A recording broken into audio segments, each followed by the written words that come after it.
Locked On Podcast Network presents Locked On Sports Today. The Lakers had a shot to close out the Warriors. Steph Curry and the Dubs have the beating heart of a champion. But would that be enough? Although the Knicks live to fight another day, and Justin Herbert is not a top 5 quarterback, we explain. I'm Peter Bukowski, starting your day with the can't-miss stories and biggest debates in sports. You're Locked On Sports Today. Searching all major sports. Found. Let's start with the biggest story. LeBron James versus Steph Curry, one team down 3-1. We have taken this road before. In this case, it was the reverse with LeBron James down 3-1. But just like last time, the team down took care of business in Game 5. The Warriors got a 121-106 win. This series now stands at 3-2. Andy Kamenetsky from Locked On Lakers joins me now. And Andy, perhaps more frustrating right now for the Lakers than this loss is Anthony Davis, who takes an elbow in the fourth quarter. At one point had to be in a wheelchair to be taken back for more tests. And this seems like this is the number one story that now comes out of Game 5. Yeah, absolutely. I mean, obviously losing Game 5, getting sent back to LA for Game 6, it's obviously not the outcome that you wanted, but it's not necessarily an outcome that people wouldn't have seen coming to some degree. I think a lot of people thought even if the Lakers are going to end up closing out this series, more likely to happen in LA, but this is a really potentially big deal. You know, Anthony Davis, according to Chris Haynes during the TNT broadcast, needing use of a wheelchair. I don't know if it was to get out of the arena or to be taken back to the locker room, you know, hopefully just being super cautious and, you know, maybe him being a little bit dizzy and then recognizing there's no point to him walking. But the obvious concern that sure everybody's going through right now is thinking concussion. If it's concussion, it seems pretty impossible for him to be back on the court for a Game 6. Like, I don't think the concussion protocol in the NBA, what's league mandated, that's enough time to turn around. Frankly, I don't know this off the top of my head. I could picture Game 7 being in jeopardy. Certainly, depending on the severity of those kinds of injuries. I remember Carlos Delfino with the Bucks. He missed weeks with a concussion, just never felt right. And again, we don't want to speculate on severity or any of those things, but understanding this is the big story we're following coming out of this game. On the court, Andy, this was the first time we saw Andrew Wiggins look like the guy that we saw in the NBA Finals last year when he was the Warriors' second best player, 25 points and 7 boards, also handed out 5 assists in this one. Was this game for you and Wiggins in particular? He seemed to typify this urgency that the Warriors played with that maybe the Lakers didn't quite match. Was there more to it than that? See, Wiggins, obviously 25 points from Wiggins, 7 rebounds, 5 assists. That's huge for this team. To me, what really, if you want to frame it in terms of like the urgency or players rising up to the occasion, I'm going with Draymond Green, 20 points. Gary Payton, the second, 13 points. You know, he is, neither one of those guys are players that you count on really for their scoring. Stan Van Gundy said during the broadcast, he couldn't remember Draymond Green looking to be this offensively aggressive in quite some time. He had 11 shots during this game, plus 5 trips to the line. You know, I may go through Basketball Reference, you know, cross-checking, stuff like that. I'm willing to bet it's been a minute since he's had that type of offensive aggressiveness in a playoff game. So let's say Anthony Davis can't go in Game 6. What do the Lakers turn to? What can they hang their hat on in his absence? I mean, first of all, insofar as who plays in his absence, that's a really intriguing question in and of itself. You know, Wenyen Gabriel, I guess, is technically the backup center on this team, but his minutes have been pretty sporadic. Mo Bamba, I don't think is clear to play. at this point with an ankle injury that basically he's been dealing with since the moment he was acquired in a deal. He only played a handful of games before getting hurt. And, Tristan Thompson needs a name tag, to there's a 50-50 chance he has no idea who Max Christie is on this team. So I don't know if they look to go super small, whether either with Wenyen at the 5, whether LeBron at the 5, maybe play Rui Hachimura in that role. It's a really interesting question because the Lakers have really been running Anthony Davis at center and really trying to avoid anything other than Anthony Davis at center for the majority of these playoffs. Stay up to date all year on the LA Lakers by subscribing to Locked On Sports Today and Locked On Lakers on your favorite podcast app and on YouTube. Thanks for making Locked On Sports Today your first listen. Coming up, the Knicks needed a win and got it. But can they come all the way back? Before we answer that, you might be surprised by the latest person to talk to the Raptors about their head coaching vacancy. Looking for a delicious snack but don't want all the sugar and the calories? Then you need the best tasting protein bar ever. Built. You have to try it. I eat them basically every day. What makes them so good? Well, for starters, they're covered in 100% real chocolate. That's right, real chocolate. But what's even better is they're healthy. Only 130 calories, 4 grams of sugar, but 17 grams of protein. It is doing something good for your body while also doing something good for your mind and having something delicious. Now you don't need to wait to get a box either. For years, we've been talking about ordering your Built Bars at Built.com. That's how I usually do it. But now you can get them at your local Walmart or Sam's Club while you can still get all the specialty flavors at Built.com. So head to the nearest Walmart today, walk to the pharmacy and grab yourself a box of Built Bars. You can pick up a 4-bar box of cookies and cream, double chocolate, or coconut puff. If you're close to Sam's Club, run in and grab a 13-bar box with hit flavors like Brownie Batter Puff, which is a banger, and Churro Puff. And you can thank me later. 15-year NBA veteran and current ESPN analyst JJ Redick interviewed for the Toronto Raptors coaching job this week, according to a report by ESPN on Wednesday. I would hope ESPN had that report. Redick was part of a first round of interviews and met with the franchise leadership in Toronto, according to the report. He had been a target for several teams, including the Boston Celtics, as an assistant coach since retiring as a player in 2021. Redick is one of more than a dozen candidates who have talked with the Raptors in a wide-ranging search process. Elsewhere in Toronto, the Maple Leafs avoided elimination for one more game. They beat the Panthers 2-1 in Game 4 and are headed home for Game 5. The Toronto Maple Leafs live to fight another day. David Morissette here from the Locked On Leafs podcast. A narrow 2-1 victory in Game 4 over the Florida Panthers means the Toronto Maple Leafs do not get swept in their second round series. And now it will go back to Toronto for Game 5, where the Leafs will look to pull off the improbable and come back from a 3-0 series deficit. The core four getting in on the action with Nylander and Marner scoring for the Leafs. Joseph Woll was the story, though, making some big saves and keeping the Leafs in this game. We'll discuss that and more on the latest edition of the Locked On Leafs podcast. It is your team every day.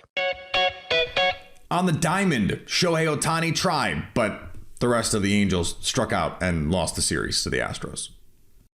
34. That's how many times the Angels struck out against the Astros over this 3-game set. 14 on Wednesday, 14 on Tuesday, and 6 on Monday. And they dropped the series and the game on Wednesday 5-4 to the Astros. What's going on, everybody? John Frisch, one half of Locked On Angels. The Angels had a little bit of a comeback in the 9th inning after Shohei Ohtani got a 2-run home run. They had 2 more runners get on, in Anthony Rendon and Hunter Renfroe, and then it happened again. Strikeout, pop-up, ground out. There was just no offense in this game. The defensive miscues and sloppy defense caused Griffin Canning to have a short start. He gave up 5 earned runs in 3 2/3 innings. That 4th inning, he could just not get out of it. The Angels got to wake up the bats and stop swinging at junk and stop striking out if they want to have any success. They have to beat teams within their division, and they've dropped the series to Texas and Houston now. We're going to talk about this one on Locked On Angels. We hope you'll join us. And is Ramiel Tapia clutch? Well, he was on Wednesday as the Red Sox won. Ramiel Tapia delivered a clutch pinch hit RBI for the Red Sox, and Tristan Casas added some insurance in the 9th to make sure the Red Sox did not leave Atlanta without a win. What's going on, everyone? It's Lauren from Locked On Red Sox, and Boston is back in the win column after a brief losing streak. They took the second game of a 2-game series from the Braves at Truist Park. Tapia and Casas came in strong with the offense, and Brian Bayo looked really good in his outing. Yes, he was left in a little bit too long for my liking, for his liking, but to no fault of his own. Still, he's making a case to be a mainstay in this starting rotation. Really liked what I saw from Bayo, and I think fans should be encouraged by what they saw as well. Jake and I are going to break down this game for you from start to finish on our next episode of Locked On Red Sox. After game 4 between the Knicks and the Heat, Julius Randle said the Heat just wanted it more. Well, with the brink of elimination staring the New York Knicks in the face, Jalen Brunson said, "I will not go quietly into that good night." 38 points in 48 minutes. Yes, every minute in an elimination game in front of a hyped up Madison Square Garden crowd. Alex Wolf from Locked On Knicks joins me now. And Alex, this is the kind of game that you can't get out hustled and out want to. The question is going to be, how can you translate it to potentially 2 more games if you have to? Yeah, I mean, as a Knicks fan, I was sitting there watching this game, and like for over half of it, I was just kind of like sitting there with this bittersweet feeling of like, where was this in 3 out of the last 4 games? Like this would have been great in the last game when, you know, they had a chance. They were knocking on the door against the Heat and just could not get a stop defensively, could not secure an offensive rebound. No problem in this game, though. I mean, they were right back to themselves. The Knicks were like securing offensive rebounds. Mitchell Robinson, you know, played really well in that regard, was really gobbling up offensive boards. Isaiah Hartenstein, same deal, like generated second opportunities for the Knicks. And like, I guess the best part was too, they didn't necessarily need as many second opportunities because they were actually hitting threes in this game. Like, I know some teams like would probably look at 38% and be like, whatever, that's an average night from 3. But for the Knicks, that is like an enormous win right now to shoot 38% from 3, like 2 points above league average. Get out of here, man. That's crazy. But Jalen Brunson, you mentioned, total warrior, like played all 48. Quentin Grimes too played all 48. And we were talking about it right before we started recording, but had the play of the postseason for the Knicks so far. I mean, this will be the play that I remember this postseason by, honestly. Like, it was just nothing amazed me more than Quentin Grimes getting hit by a moving screen by Bam Adebayo, who stuck his leg out and caught Grimes' knee. No call, of course, because they haven't called that all series. But then Grimes on one leg with a banged knee kept Jimmy Butler in front of him, stripped him, secured a steal, and the Knicks end up winning the game down the stretch. It was a fantastic effort all across the board for the Knicks. You mentioned energy and intensity, the defensive rebounding numbers, the Knicks and the offensive rebounding numbers out-rebounded the Heat 50-34 in this game. If you do that, you're going to have a good opportunity in terms of second chance points. But you also saw Jimmy Butler. He's 5 of 12 in this game. Gabe Vincent, who's been awesome for the Heat in this postseason, he shoots 3 of 10, and the Heat overall shoot just 30% from 3. How much of that was defense as an extension of the energy and intensity, and how much of that is just guys missing shots? I think it was. I think the Knicks adjusted their defensive scheme well in this game, and they didn't go back to a mistake they made at the end of last game, which was in the last game. They decided late to go back to the strategy of doubling Jimmy Butler, and then they were constantly having to over rotate, and it was just leading to all those 3-point makes for the Heat, but then also all those offensive rebounds because the Knicks were just scrambled constantly because Jimmy Butler is great at passing out of doubles. But the reality is if you could put a good defender on him like a Quentin Grimes, you know, as long as you can keep him away from getting all the way to the rim, he's perfectly content to take like 1-footer fadeaways from the mid range all day. And sometimes, yes, he'll heat up and he'll just make those like crazy. But other times he'll just be a normal basketball player and make like 35 to 40% of those. And you can live with that. Or even if he makes 50% of them, you can live with it, because it's like, it's not a great shot. So I think that was the big difference. And now, of course, you still saw some guys like Duncan Robinson shaking free, and the Knicks weren't necessarily respecting him enough. And I mean, not even just from the 3-point line, but like Robinson had a baseline cut for a layup at one point that's totally unacceptable. Like Duncan Robinson should not be getting 2 feet in the paint at any point in any game ever. But this has been the Duncan Robinson rejuvenation playoffs. Yeah, really. Like he's going to, now the Heat somehow are magically going to like flip him as like a value contract this offseason or something. Stay up to date all year on the New York Knicks by subscribing to Locked On Sports Today and Locked On Knicks on your favorite podcast app and on YouTube. Coming up, Justin Herbert is not a top 5 quarterback. The LA Chargers have a very talented player at quarterback. Justin Herbert has done some impressive things so far in his young career. So why have James Rapien and Tony Wiggins left him out of their top 5 quarterbacks on a recent Locked On NFL? Because I think he's in my top 10, Justin Herbert. He's in mine too. But he's not in my top 5. And part of it is what happened to him against Trevor Lawrence and against the Jaguars. And people say, oh, well, they're not playing against each other. Boo-hoo. Yes, they are. That's what happens. Everyone says Mahomes, Burrow, Allen, Mahomes. We just did it. That's part of it. It just is what it is, right? Curry, LeBron. People look at head-to-head, even if you're not necessarily guarding or going up against that person because you're talking about stars. So Herbert's not in my top 5. Nobody expected anything, and all of a sudden he comes out and he looks like Dan Marino. But since then, he's lost playoff games, and he's had some very stagnant and real performances where he just looks like a statue. And it looks like with him that once things tend to go bad, he can't hit the switch and turn it back the other way. And that's my biggest criticism with Justin Herbert. The thing about top 5s is 5 is an arbitrary number.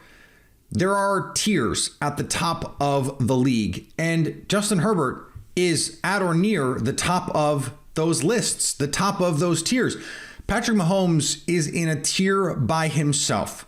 No one else is approaching what he does at this point, especially with Aaron Rodgers, who was the back-to-back league MVP in 2020 and 2021, not looking like himself this past season after dealing with multiple injuries. Now he's got a new home in New York. Who knows what that's going to look like in year 1? The next tier is, to me at least, clearly Joe Burrow and Josh Allen. Not only do they have the regular season pedigree and production, the success in the regular season, they have also gone out and proven it in the postseason. Multiple playoff appearances, multiple big playoff wins. And so they are in a conversation by themselves with some of the other younger players in the league. Jalen Hurts has the one nice playoff run. You've got players like Trevor Lawrence, one playoff appearance and run now. That's where we get to Justin Herbert. One playoff game. And it was a game they lost in inglorious fashion. To be in that tier of guys, you have to have more than that. That's why if you argued Aaron Rodgers still ahead of Justin Herbert because he's the 4-time MVP. They go to the playoffs every year. Well, except last year. They're probably going to go to the playoffs this year. I would buy that. But for me, it's hard to get to 5. Like, I'm taking Justin Herbert over Trevor Lawrence. I'm taking Justin Herbert over a lot of these other up-and-coming players. Jalen Hurts, yes, he just took his team to a Super Bowl. Arguably the most talented team in the league. What Justin Herbert has done, walking into the league from day one, what he did last year with banged up